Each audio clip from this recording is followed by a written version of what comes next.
know who these people are, two of the biggest influencers in the planet. Who's out on the left, very topical? Kim Kardashian. Indeed.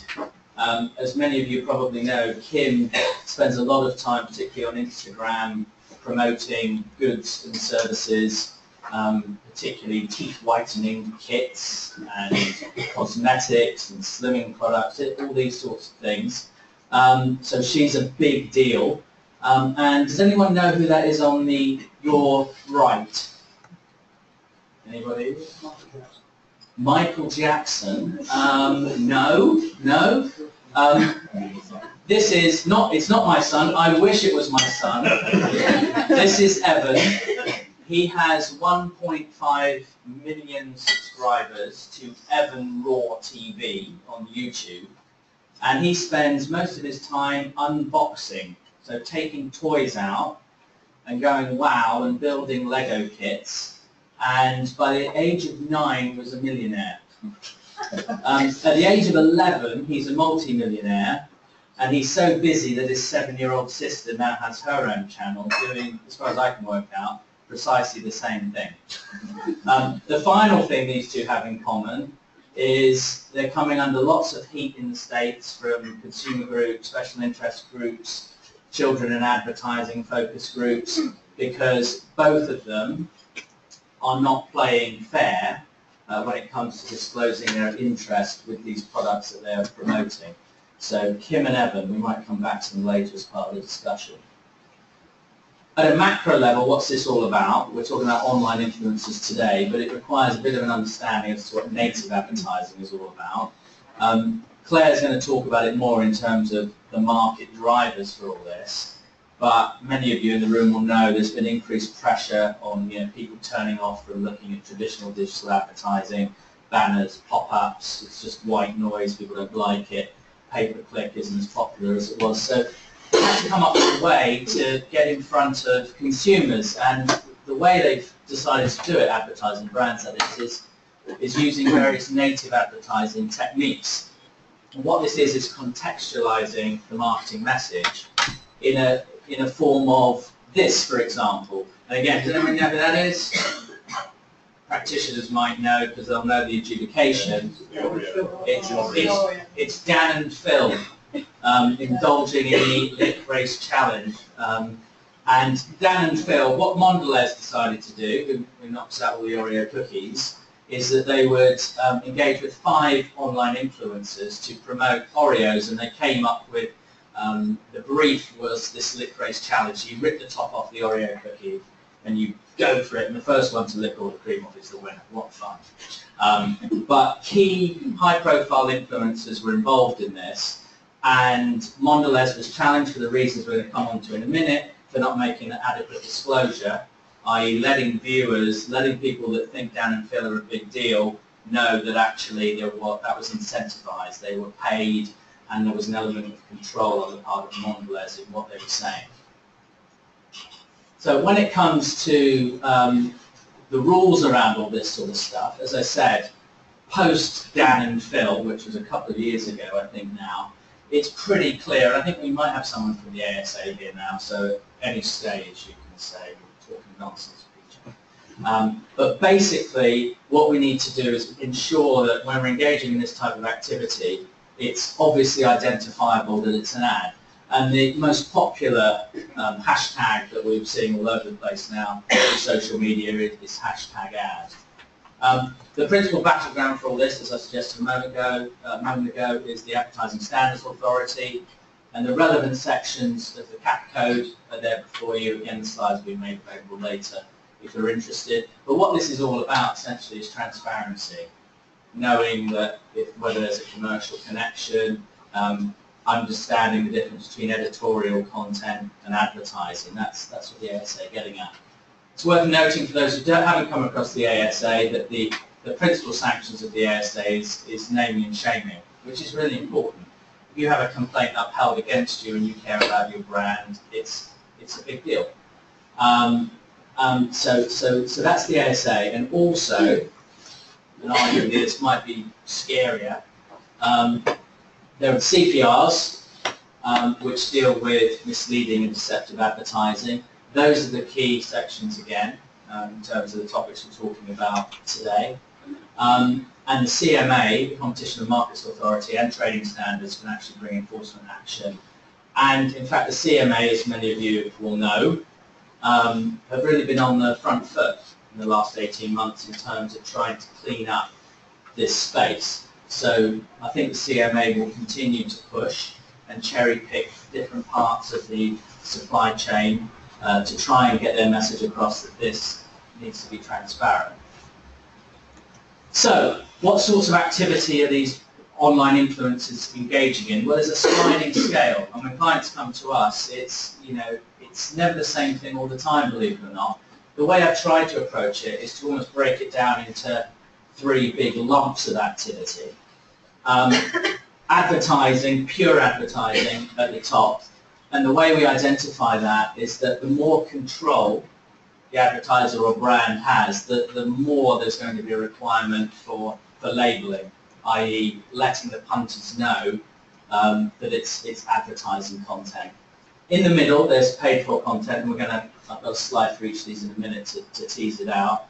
And then at the bottom, which probably requires less or no labelling, is pure old-school PR. Although, having spoken to somebody at the CMA fairly recently, even this bit might be up for grabs, depending on the context. So this was the easiest way to distill it down. This seems to be where the Advertising Standards Authority is at the moment in terms of what constitutes pure advertising. It's, as I've said a moment ago, it's this concept of payment and control to the online influencer. So you make a payment to Dan and Phil, or you give Dan and Phil a whole load of free cookies, which can also amount to payment. And then as the brand, you control it. So in that case, Mondelez was saying, they're not scripting everything Dan and Phil was saying, but they said, hey, we've got this licorice challenge thing, pretty tight brief. These are some of the messages I want to get across. If you've got the payment plus the control piece, it's advertising. The ASA are going to be interested, and they're going to want some labeling. And although they're not so prescriptive as to say it has to absolutely be hashtag ad, they clearly prefer punters to know that you're talking about advertising. So looking for hashtag ad, advertisement feature. There's certain things they don't like, depending on the context, but brought to you by, sponsored by, doesn't really work. If it's advertising, somehow you have to get across to the fact that it's an ad. The timing is also important of the disclosure. Keep coming back to poor Dan and Phil, but although within the confines of their video they were saying, hey, thanks to the Oreo guys, thanks for sending this, so they were making a disclosure, and I think actually in a lot of the comments boxes people were saying, hey Dan and Phil, you making money out of Oreo? So they knew that there was kind of a commercial connection. But what the ASA had said is that the disclosure needs to be up front.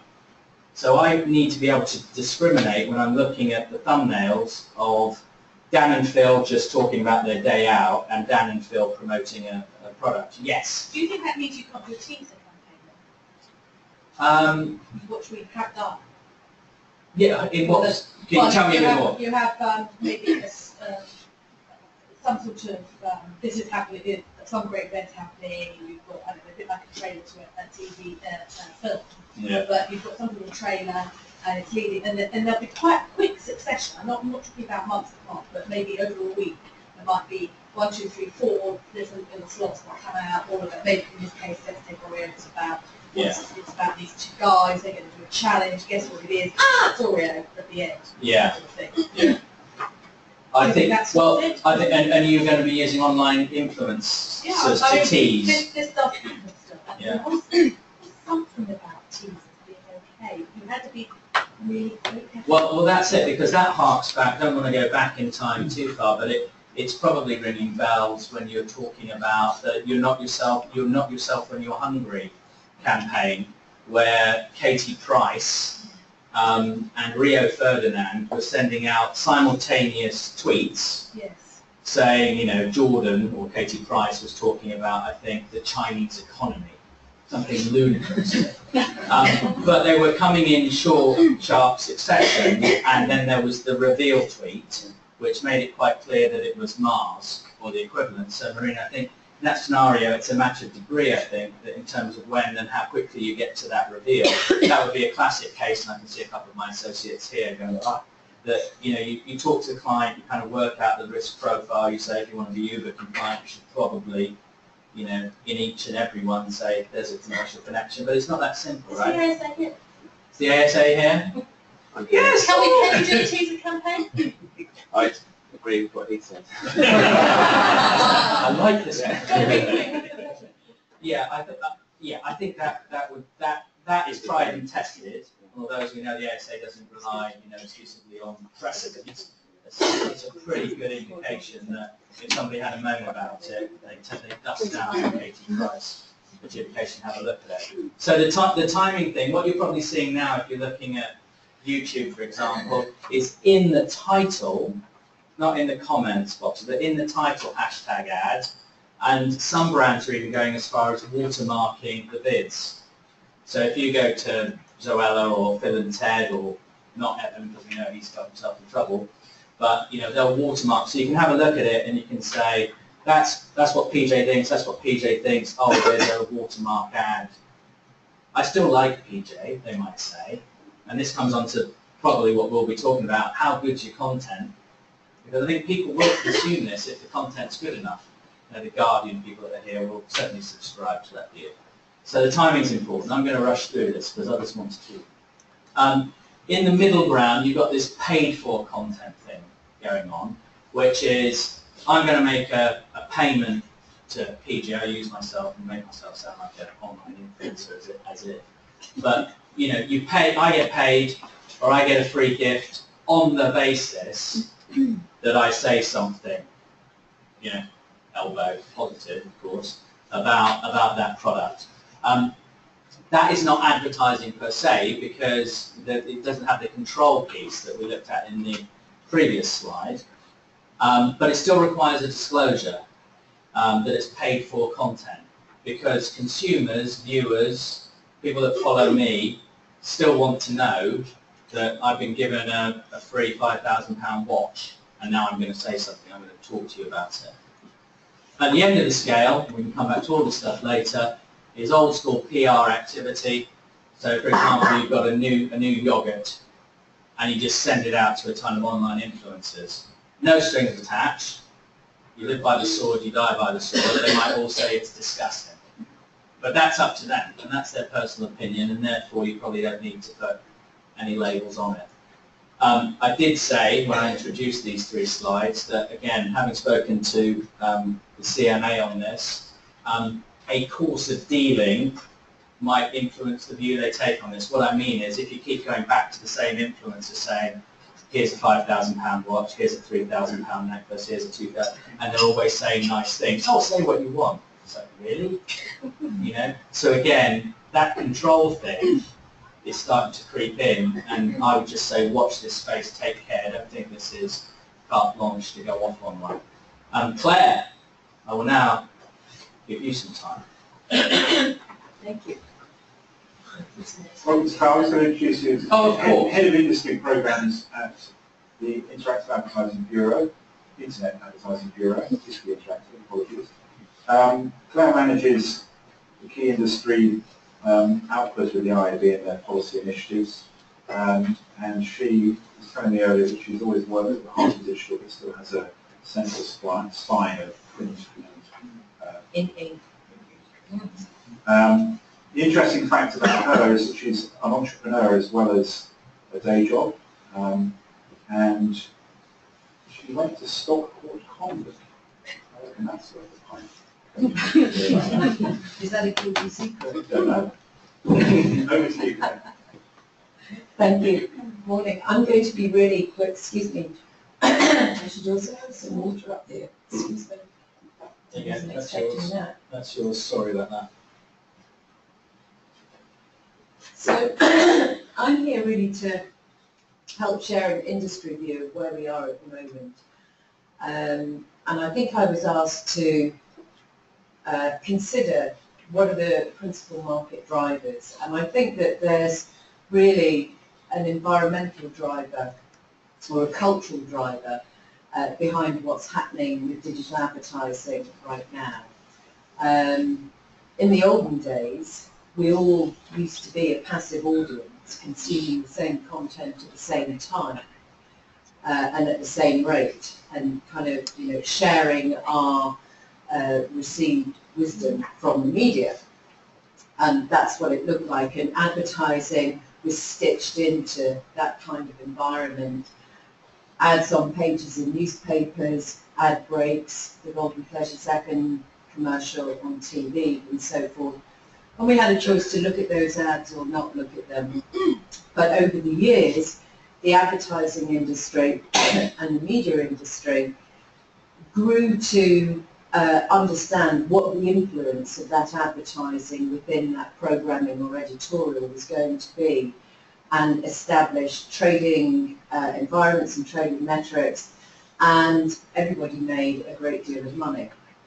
Then digital came along and kind of changed the perception of what media consumption was all about. And it took a long time, I think, for all of the media industry, particularly the advertising industry in the traditional sense, to understand how they could insert effective advertising messages within an environment where we were basically audiences of one, almost. Everybody accessing some form of media for an individual reason at a different time to everybody else. How would we stitch in an advertising experience that was going to work across this kind of media environment? And we also had, in the digital industry, huge technical challenges to overcome. If everybody was fragmented across multiple publishing sites, how would we get advertising at scale across to them? And so the first 2 decades of the digital advertising industry have been focused on a couple of things. One is trying to understand the environment and the new aspects and perspectives that digital was giving people, which we've been doing quite slowly. And the other one that we've done actually remarkably quickly is learn how to distribute those ads across multiple publishers at the same time. What we've done, however, is to distribute ads that look pretty much like ads in the newspaper, or TV ads that have an interrupted style about them. What we haven't woven into this experience until now, thinking about it, is what is someone doing, how are they feeling, what is their emotional state, what is their intellectual state, how can we make an ad work? And I think that's where we reached a kind of an epiphany a few years ago, which said, hang on, people go and use digital products for specific things, and to interrupt people in that task is something that's not going to be very positive for the advertiser. So we have to find a way of using someone's behaviour and being useful, if you like, because it's a very active thing that we're doing online. We're not sort of passively sitting back, we're leaning forward, we're engaged, we have an idea, we want to carry it through, we've got a very active mouse finger, so we can move and change. So the advertising has to be part of that experience, and that's where we're coming to with content and native advertising.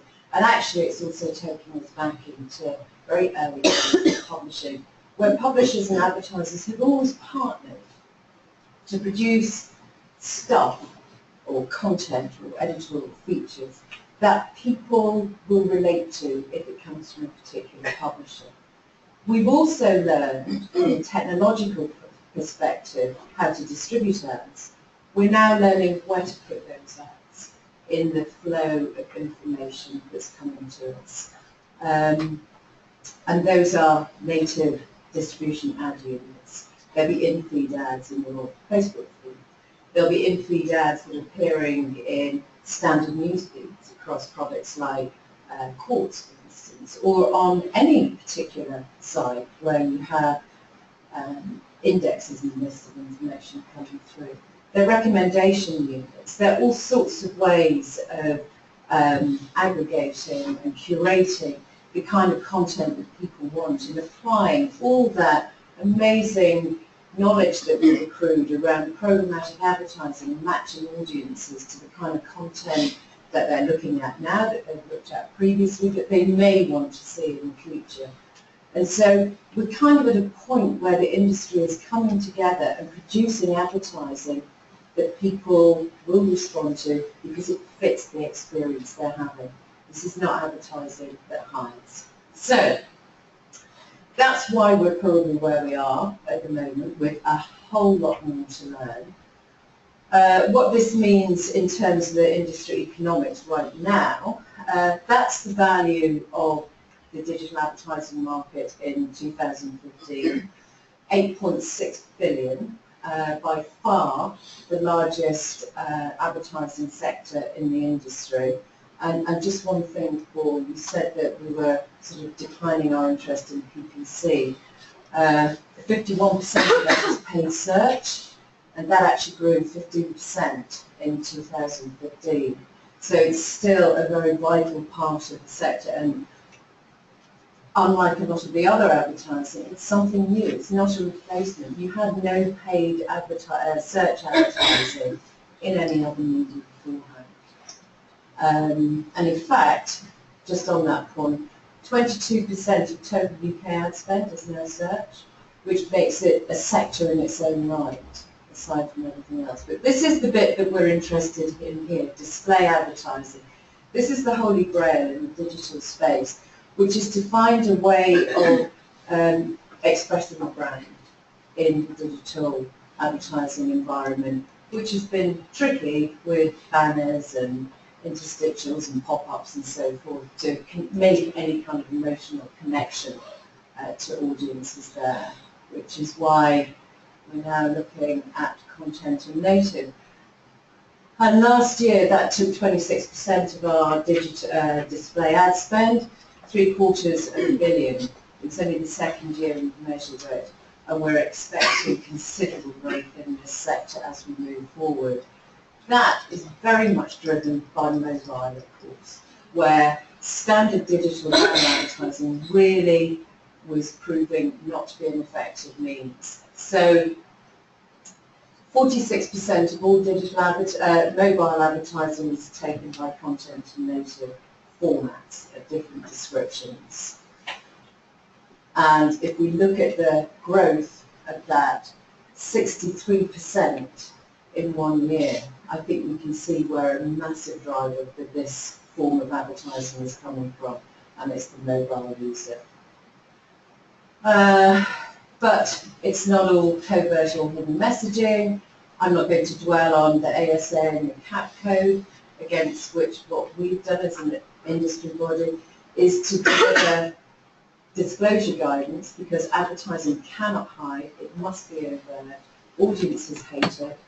We carried out some research when we started down this path, and we discovered through our very in-depth focus groups that actually people do respond well to advertising that's paid in an editorial context, or advertising that's appearing in their newsfeed as an ad unit.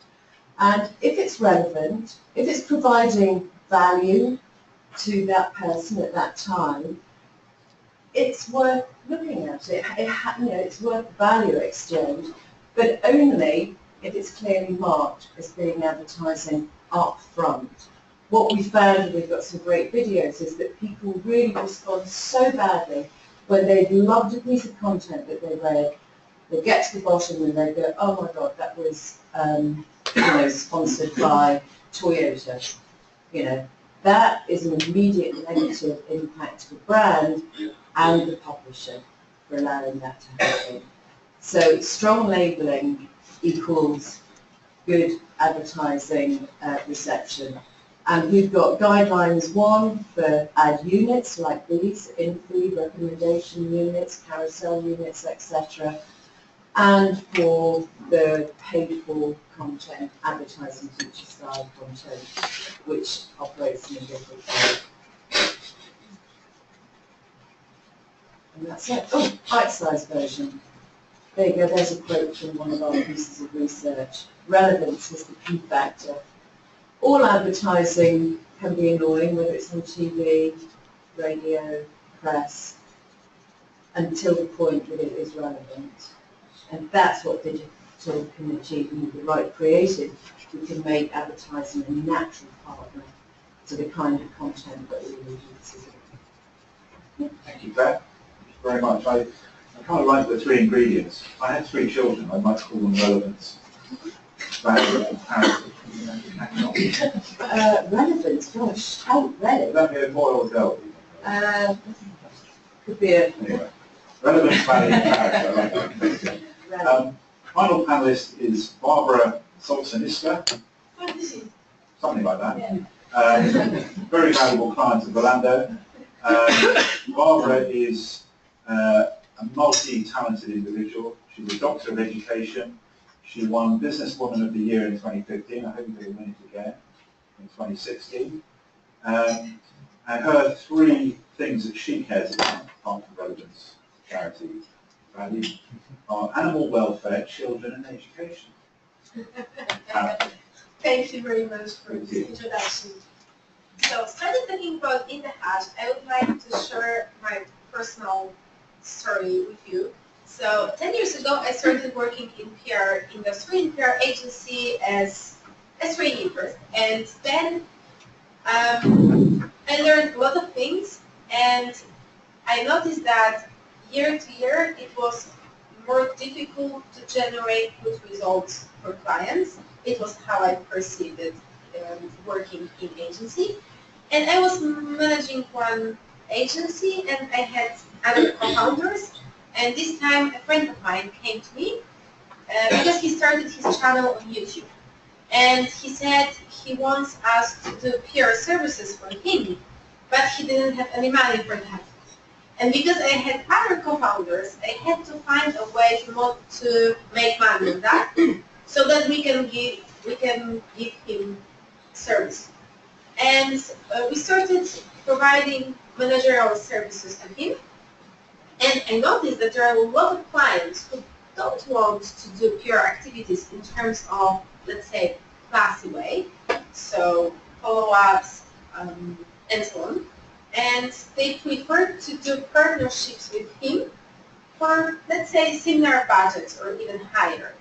And I noticed that also they see different value because I could easier manage their expectations. In PR, I always faced the problem that there was a promise, and we had to make people somehow believe that we will deliver it.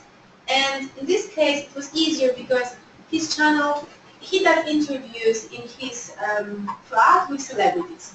So it was quite easy to describe what will be the product placement or what should be in the video and what do we estimate in terms of results. So then I thought, okay, so if we do it for him, maybe we can do it also for other YouTubers, especially that great part of them approached us to do it. And to make a long story short, 3 years ago I founded LiveTube, which is the biggest MCN in Central Eastern Europe right now, and we do managerial services for 200 YouTubers, and we have conducted over, I think, 1,500 branded content campaigns. It's local business because it's based in Poland, and it's all about Polish YouTubers and big brands. But working in LiveTube, I noticed that YouTubers, some of them, they became digital celebrities, and some of them also started losing their credibility because they do so many campaigns. And I noticed that clients want, some of the clients, they need people who are also influential, but they're not so popular. So, and also fit their brand. And this is how we came up with the idea of Indahash, because we were thinking how to make the process fully automated in a way that we can engage more people. So, for example, if you do, let's say, manually campaign, you can coordinate, in my opinion, maximum 20 influencers, and it's really a lot of work. And we were thinking how to use technology to make it possible to do campaign with, let's say, 500 people. I'm not saying that everyone has to do campaigns with 500 people, But if you want to have reach for 1 million, let's say, or 5 million, and you don't want to use the biggest source, you have to engage more people. And this is how we started Indahash. We started doing the first campaigns at the beginning of this year, so actually in January. And right now we have about 70,000 influencers from 3 markets. So it's UK, Germany, Poland, and also South Africa, so 4 markets. Next month we are also starting campaigns on other markets that we are not present in terms of the team, because on the markets I mentioned we have the team. We are doing right now, preparing right now campaigns for like 10, 20 markets, but using only technology without having business development team for the markets. And we have now more than 200 million followers. And we conducted over 200, maybe, 250 campaigns.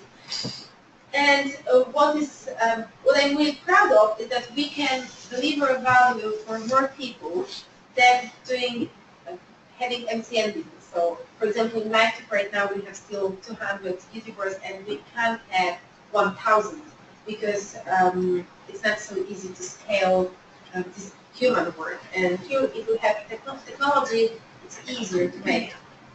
In terms of our ideas, our values, is bringing back authenticity in communication, because we notice that when people who are really, really influential, they post about something, the others, followers, they really listen to it, and usually they want to try something.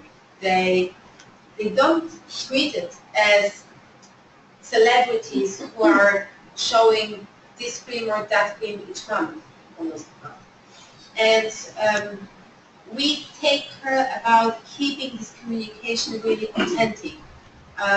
So when we choose digital influencers, when we talk to clients about this, we care about this part of the business because we think it's really the most valuable thing.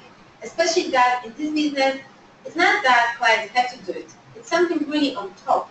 So I believe we have to think about the value that we can bring to make it happen. We also try to, let's say, make it a controlled creativity. Because when people apply, so to be the part of Indahash, so they download the app, we don't accept everyone. We accept about 20% of accounts, and we check the engagement rate, so how many likes and how many comments they have. Then we benchmark it to the categories, because there are a lot of accounts that have fake followers, that have fake likes. That's why we have, and it's something that usually it's not so loudly spoken because it's not positive, but we use technology to check it, and also then we have people who see it and manually check each profile to check if the quality is really good. Because we know that even one photo from not good influencer can somehow spoil the image of the brand. And there are a lot of cases on the market where the brand didn't take enough care to find right people to promote them, and it's better to do nothing than to do something wrong in this case. And majority of our influencers are not the biggest source, even though they're also part of Indahash. Our core business is about mid-tier influencers. So let's say there are regular people who are really influential, and I believe that they have more trust from their community than great part of biggest source. Also because we look at the engagement rates, and usually when we take into consideration biggest accounts, they have less than 1% engagement rate. And when we look at mid-tier accounts, they have from 5 to 12%, so it's really high. And this is something that shows our way of thinking. So we think mostly about these influencers and power users. We also do things with digital stars, but we believe that due to value we can bring combining these groups together, or having majority of the campaigns here. And here is the comparison between native posts posted by influencers and also sponsored posts, branded posts. Our approximate engagement is from 5 to 12%. and comparing to other opportunities on the market, it's really higher. This is how the flow looks like. So first is brief from the client to the platform. It's very, very short. Here's targeting, all the targeting options, choosing influencers, and giving them the task that they see in the app. When they see it in the app, they can decide if they want to take it or if they want to leave it. Then they have 24 hours to publish photo or video. Then it goes to pre-moderation, so our moderators or clients sees if they like it or not. So if they accept it or reject it. And then it's published, and there is also a report on the platform the client has. Do you have, when you invite the influencers, they get the notification and they apply to join, when they apply to join, do they sign up to certain terms and conditions that you would They sign up to that and then they download the app and then they first log in. So first they accept it. In some campaigns, we also add a link to some extra rules. Yeah. So in some campaigns, yes, they have to do it. They have to do it, let's say, on top. But in general, it's such as using hashtag and. This is something that is in the brief. So in the brief, there are hashtags and tags that they have to use, and we track all the hashtags. So there is an ad or spawn, depends. And a majority of the clients are big brands, also because usually the goal of the campaign is to build awareness or to engage people. They're not. Majority of them are not, let's say, performance campaigns. We also give copyrights to the clients, so they get rights to the content and they can reuse this content. Because we noticed that our experience with content was that when brands are reusing this content, they get much more value, and usually they have much better results than if they provide their own content, the content they produce, because this content is much more authentic. For example, this is the case of Crown Chips, and using the content from our campaign, it was 300 more likes, but always when we analyze, maybe it's not 300, sometimes it's 100, sometimes 50%. As the influencers that you're working with get more sophisticated, have any of them expressed concerns about handing over the IP that they create? You say the brand's own content. Yes, we say it, and sometimes we even emphasize it in the brief. Because, for example, we had campaigns in which, in Germany, for example, that people were preparing videos, and out of videos we had a TV thing. And the same was also in Germany with pre-rolls. So people were preparing videos, and then these videos were combined into one pre-roll and then put on YouTube and so on. And we even highlighted that in brief because in terms of mid-tier influencers, my personal experience is that they have different attitudes. So they're really happy that someone wants to use it. Of course, always we can have some exception, but it's different than from digital stars because they feel somehow awarded that someone used their content. And of course they're aware that brands own rights to this content. So that's in the terms and conditions when they join? Yes. And sometimes when we produce something extra, we also highlight it. Usually we use it as a part of media plan to branding awareness campaign, interaction engagement, campaign based on hashtags, because we notice that there are a lot of campaigns, let's say outdoor campaigns with hashtag, but when you put this hashtag on the internet, there is nothing behind it. And many clients target campaign at very small people to get as much content as possible, not to have, let's say, empty hashtags. And also social media campaigns, because very often this content is reused also in the ads. So for example, Mondelez, they did some campaigns with us, and then when they got reports, they saw which videos or photos was performing best, and then they reused that in the ads on Instagram and on Facebook. And sometimes when they're campaigning with bigger digital influencers. Yeah, so That's all. Thank you. Can I ask, you say you work with those brands, but did briefs also come through agencies? Yes, I would say it's 50-50. 50% are coming from media agencies, digital agencies, sometimes creative agencies, but majority are digital agencies.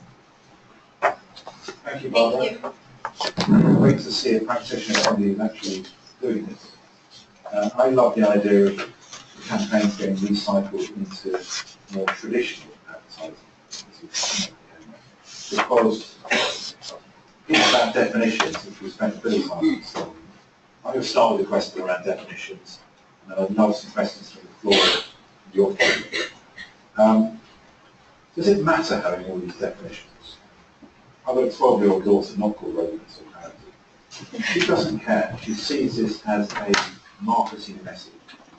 She doesn't care whether it's advertising, native, whatever it is. So does the definition matter to the people in this room? Is it creating industry itself? And if they are relevant, what are the best guidelines that you could offer to brands and the companies that are in influence, how they would approach definition? So I'm more a legal question. Yeah, well, I'll start. I'm very happy for us to join in. But I think the hashtag ad thing is the most obvious label to provide. I think, regardless of your demographic, an ad's an ad's an ad. But I do know, and I think the ASA have been consistent on this, that they've not just said hashtag ad is the only way to go. They are, in my view, pretty pragmatic in terms of looking at the overall context. I mean, sometimes there have been Nike Twitter campaigns, for example, where you can see, although Wayne Rooney is tweeting something out, you can very clearly see it's an ad. It's not in the voice of Wayne Rooney. Thank God. Thank God. But I think, people know that there's a commercial connection there. They can tell that it's a Nike strapline, and therefore it's not always necessary to put hashtag ad on it. And I think that's why the ASA haven't nailed themselves down and said, always use the hashtag ad. It might evolve. Consumers may understand, as you say, as they're bombarded with this increasingly, particularly the younger generation. They may know exactly what they're looking at, and then the labels can change, and the context is really, really important. But sometimes you can get away with not having labels at all. I don't know your guidelines. Get away with not having labels. But I mean, in contrast to the Wayne Rooney one I gave, where I think he was talking about, it was very much Nike messaging. It was something you'd see kind of strap lines on a big billboard, but it was coming from Wayne's Twitter account. That's in contrast. I think there was an ASA education a couple of weeks ago. AJ Adudo, something like that. My kids would be cringing. I don't know how to say it. But she was promoting Alpro. I think that's what it was. It's the Alpro education. And she was tweeting out, I think she's Big Brother's Little Brother's presenter or something, so very, very serious individual. But with a big following and lots of people that really do care about what she's talking about. And she was talking about Alpro in her own voice as being a really, cool product to consume. And that did need the hashtag ad. That did need to draw people's attention. This is advertising. This isn't what this young lady thinks. This is advertising. So it's often about context and looking at the messaging. You worry about definitions? I wanted to share some experience, not maybe with definitions, but from creators' angle. Because I remember when we started first YouTube campaigns, and people didn't know how to do it.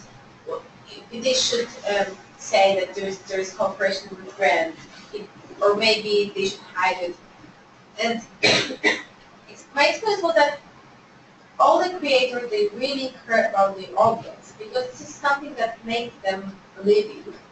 In terms not only about money, but also emotional things.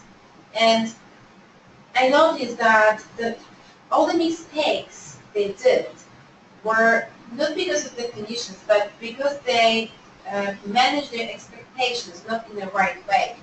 So sometimes it's not so, in my opinion, it's not important if you add hashtag ad or if you just say it at the beginning of your video.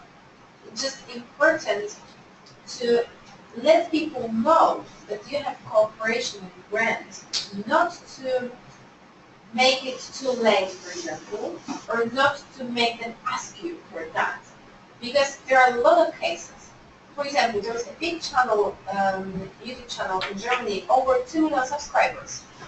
After the cooperation with a brand that was hidden, they stopped publishing.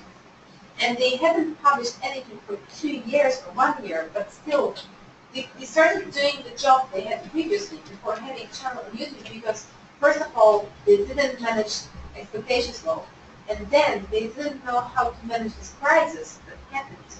And I think kind of respect the community on creator's side is really important, how to manage the process in a way that is really safe.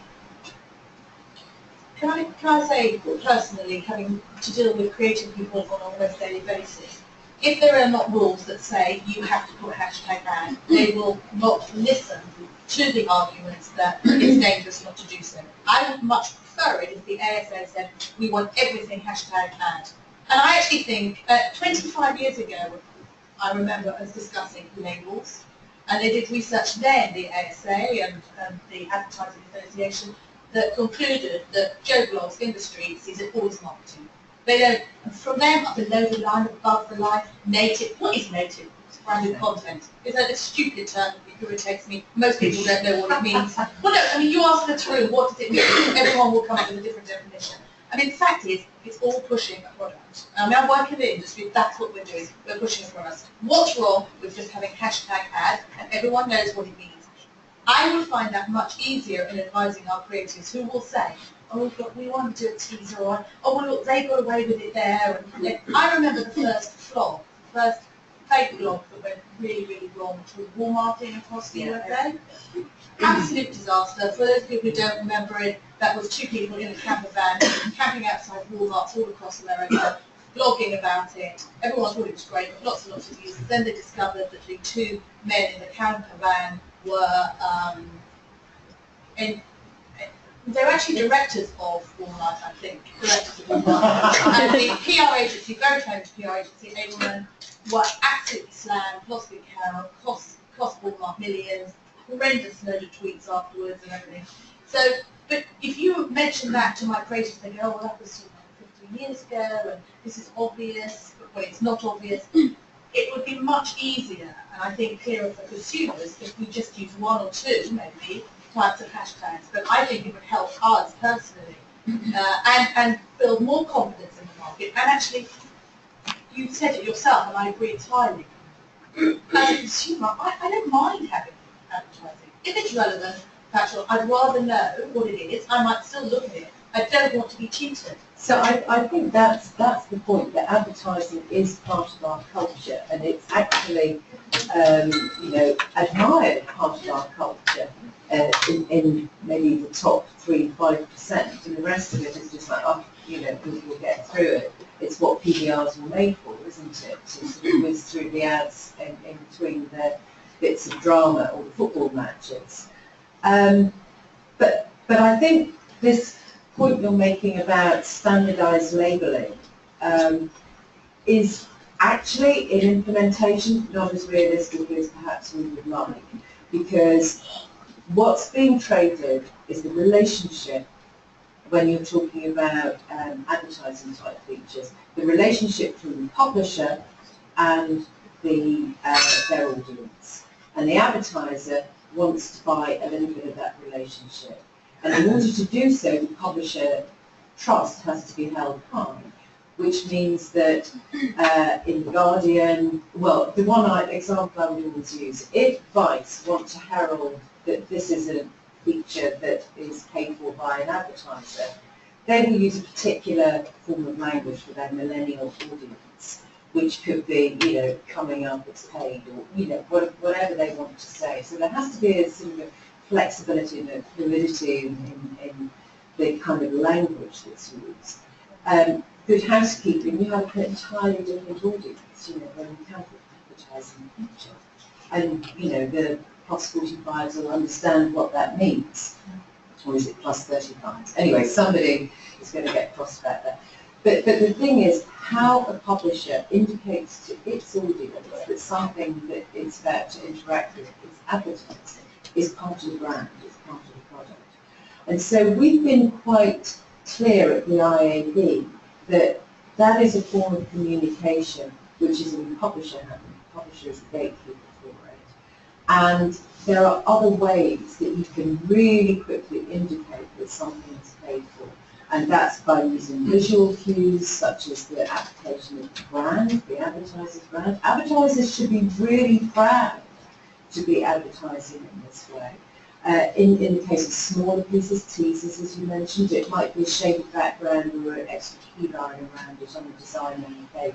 But there has to be an immediate standout. This isn't paid for, the rest of it's not paid for. And in that way it's acceptable and someone can make those calls. So I'd be very cautious about an absolute rigid standard language application.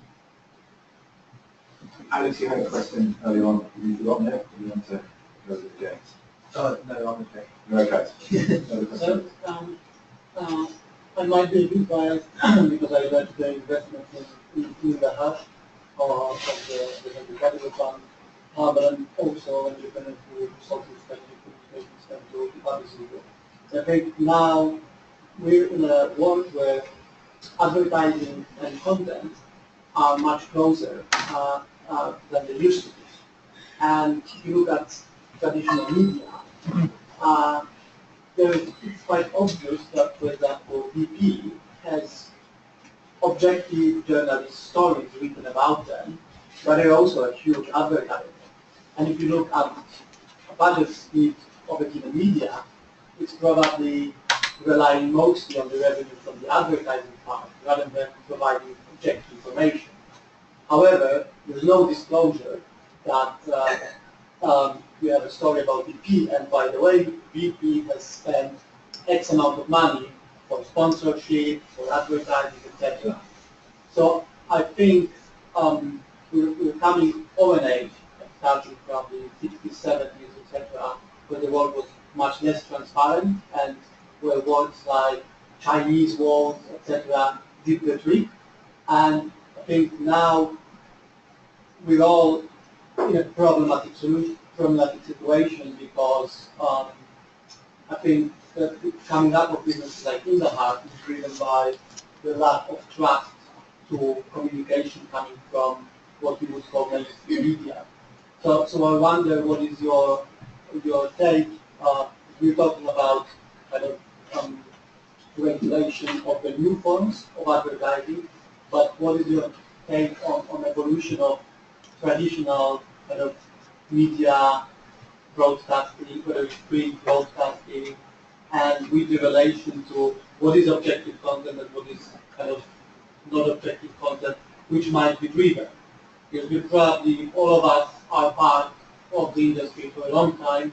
We've seen various things which were acceptable in certain eras. I think we're all trying to make it as transparent, easy to navigate, and with as limited gray area as possible. But I wonder what is your take on the kind of evolution of the more typically traditional space?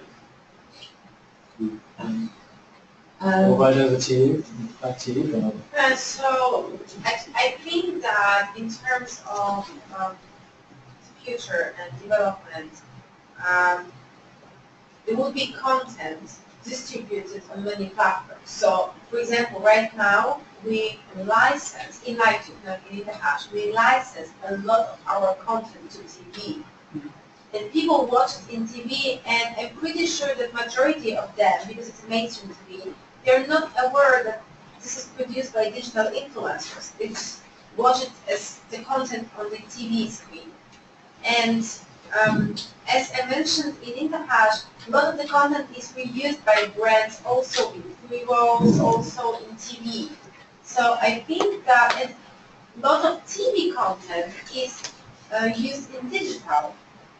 So When we look at even at Netflix feeds, they do cooperation with Marvel, for example, and they provide it on TV in terms of distribution, even though they're digital. So also a lot of good TV programs from Discovery, for example, they're very, very popular on YouTube. So looking from this angle, I think that we will live in kind of content democracy in which the good content will be distributed on different platforms. I think that's the point. You know, we do get terribly bogged down in this industry, mixing up, you know, the content, the integrity of the thing itself that we want, and the artifact of the way in which it's delivered to us. And you know, if I watch Breaking Bad on my TV in my living room, I'm having the same experience as when I watch Breaking Bad via Netflix on my iPad, and I do this kind of thing in bed at night. I watch, you know, my relationship is with the programming. It's not with the technology. I don't sit there going, oh my God, it's so fantastic to have this digital thing in my hands at the moment. I go, really can't wait to watch the next episode of Breaking Bad. And that's how we are. So I think it's important to lift out of that. We are human beings. We are not much changed in terms of our emotions and what drives us as people than before the internet was invented, before computers were invented. We still need to trust the sources of our information. And as media fragments and we break out of the bounds of where we are, where we kind of had, you know, all the markers were there. We knew what was paid for, we knew what wasn't paid for. We had enough experience of the media itself to figure out this stuff. And we always had strong label recommendations, let's face it, and different typefaces. That was the other thing that distinguished advertising features from the rest. And where everybody is learning how to take these next steps forward with the digital media. We're learning how to be a digital audience. We're learning how to deliver digital programs. We're learning how to fund ourselves and create new revenue models around it.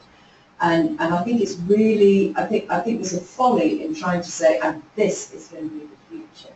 I don't know what the future is going to be. So the evolution, the influence from traditional media. It's huge. The influence is massive. As you said, the millennials and the way they consume this stuff, it's a bit like data and privacy, that these kids, they don't care, you know, who can look at their Facebook page. You know, we all get, you know, we want to have restrictions, we want to have a closed community.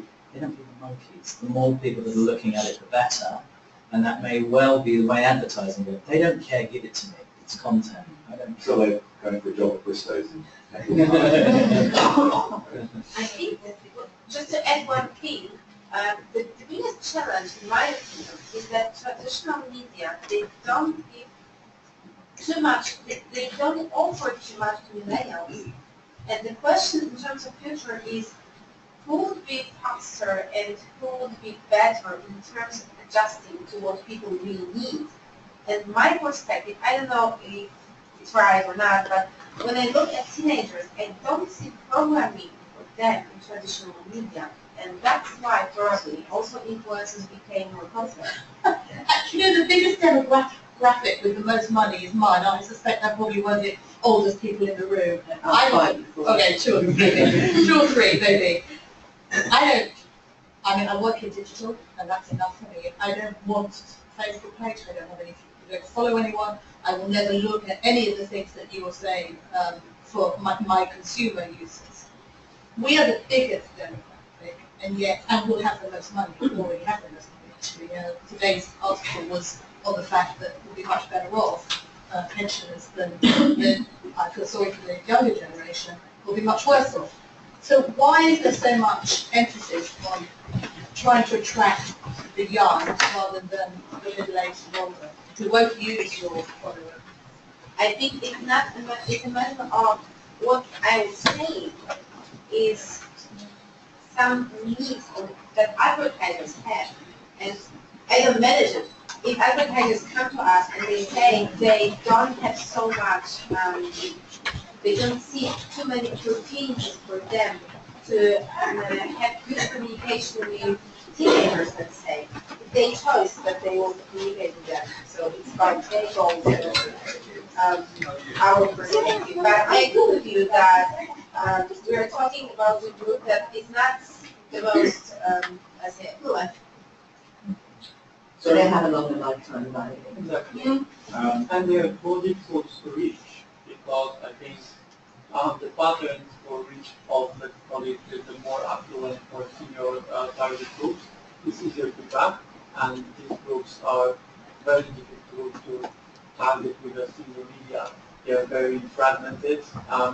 They are very detailed. It's not like you sponsor a Champions League game and you will get every mail as it used to be like 10 years ago who had any spending power.